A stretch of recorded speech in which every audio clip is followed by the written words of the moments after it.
मित्रों, पौराणिक ग्रंथों के अनुसार एक बार ब्रह्मा जी के मानस पुत्र सनक, सनंदन, सनातन और सनत कुमार भगवान विष्णु के दर्शन के लिए वैकुंठ धाम पहुँचे। तो वैकुंठ के द्वारपाल जय और विजय ने उन्हें रोक लिया। उन्होंने ब्रह्म कुमारों से कहा, रुकिए, अभी भगवान से मिलने का समय नहीं है। हमें किसी को भी अंदर भेजने की अनुमति नहीं है।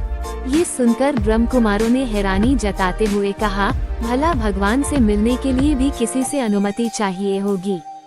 भगवान से तो कोई भी कभी भी मिल सकता है।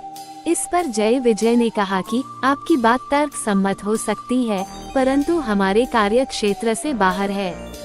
इस क्षण हम आपको अंदर जाने की अनुमति नहीं दे सकते। इस बात से क्रोधित होकर सनक आदि ब्रह्म कुमारों ने जय विजय को धरती पर जन्म मरण के बंधन में गिरने का श्राप दे दिया और वहां से चले गए। ये श्राप पाकर जय विजय जोर जोर से रोकर विलाप करने लगे। तभी भगवान विष्णु जी वहां आ गए और उन्होंने जय विजय से विलाप का कारण पूछा। नारायण के द्वारा जय विजय के श्राप का निवारण। जय विजय ने भगवान को पूरी बात विस्तार पूर्वक बताई।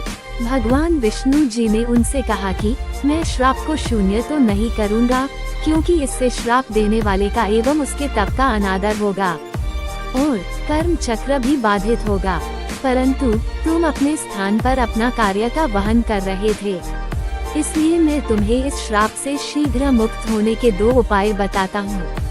तुम अपनी इच्छा अनुसार कोई एक चुन लो।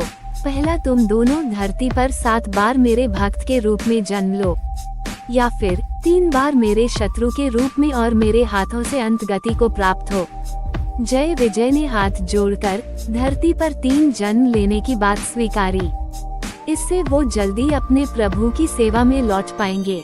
और दूसरा, तीनों जन्म में प्रभु उनका वध करने आएंगे, तो उन्हें हर जन्म के अंत में प्रभु के दर्शन भी होंगे। भगवान विष्णु जी उनकी भक्ति देखकर मुस्काए और उनकी इच्छित 3 जन्मों के लिए तथास्तु कहकर चले गए। इसके बाद जय विजय अपने पहले जन्म में हिरण्यकशिपु व हिरण्याक्ष नाम के दैत्य बने।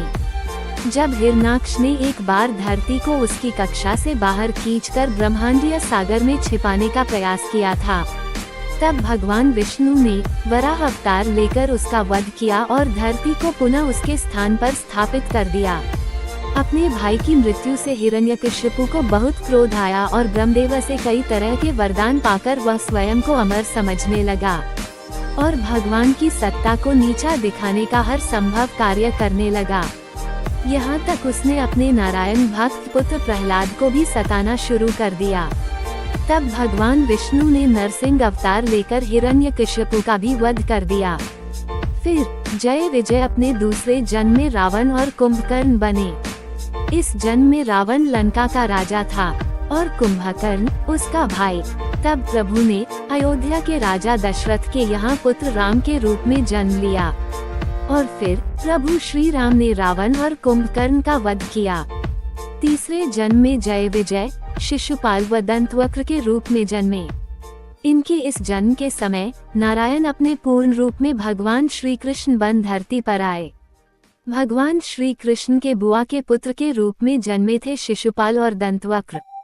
भाई होने के बाद भी ये दोनों भगवान श्री कृष्ण से बैर रखते थे और प्रभु को शत्रु मानते थे। इनके बुरे कर्मों के चलते इस जन्म में श्रीहरि ने इनका वध किया। इस प्रकार ये दोनों 3 जन्मों तक प्रभु के शत्रु के रूप में जन्मे और प्रभु के हाथों मुक्ति के बाद वे पुनः जय विजय के रूप में वैकुंठ लोक लौट आए।